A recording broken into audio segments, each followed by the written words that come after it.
जीता दास जी की विनती गाई, जिसमें उन्होंने अपने सदगुरु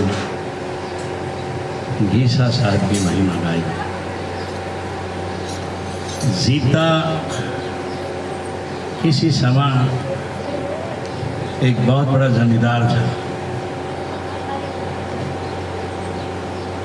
सैकड़ों एकड़ जमीन उसके पास थी और हजारों मन फसल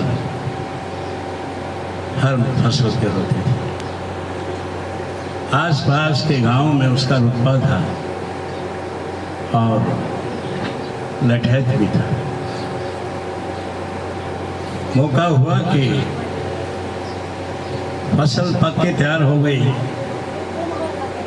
इधर घीसा संत के सत्संग रोज होते थे और वो रात के समय होते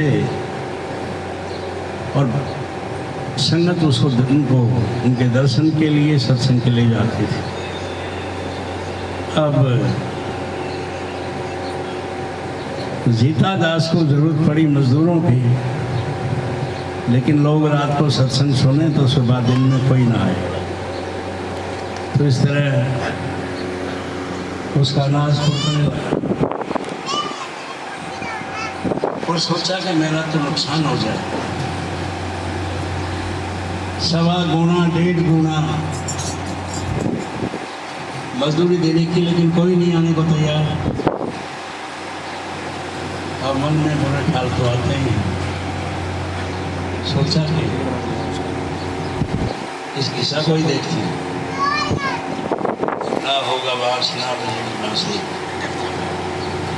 पता किया एक रात का सत्संग था कहीं, अपने साथियों के साथ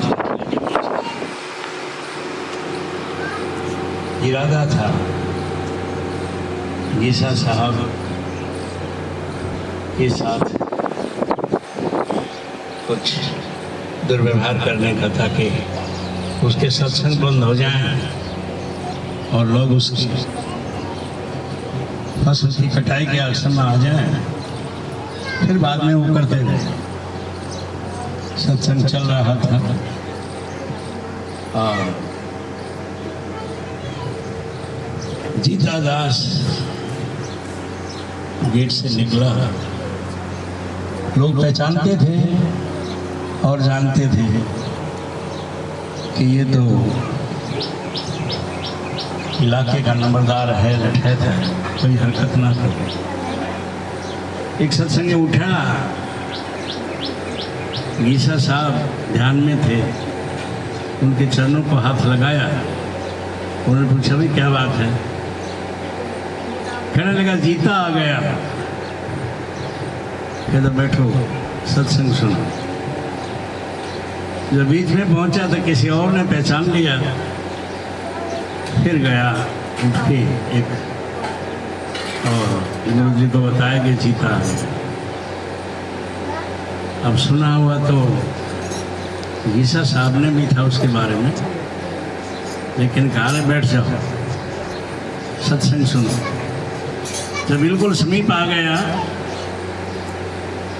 तो एक और उठा और जाके बड़े जोर से गुरु जी के पास जाकर बोला ये जीता आ गया है।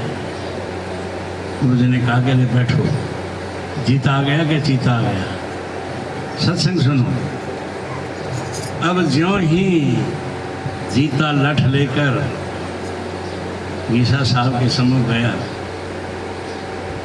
नजरें मिली, गुरु जी ने तवज्जो दी, हाथ कांपने लगे, लठ हाथ से छूट गए, थर्राने लगा और गिर गए। हो हल्ला मच गया। उठाया, कुछ पानी वानी पिलाया तो उसे होश आया। अब हाथ जोड़कर घीसा साहब के सामने खड़ा हो। घीसा साहब कहने लगे भाई जीता दास, जिस काम के लिए आए थे वो काम करो। हाथ जोड़ लिए, उनके चरणों में गिर गया कि मुझे नहीं मालूम था कि आप खुद मालिक हैं। मैंने तो आपके दीदार किए तब मुझे पता लगा कि आप तो मालिक हैं। मैं जिस दुर्भाव से आया था उसकी क्षमा मांगता हूँ। गुरु जी ने उसे क्षमा किया, नाम दीक्षा ली और वही जीता दास बना। आज गीसा साहब की प्रणाली में जीता दास का नाम है, उसका स्थान है।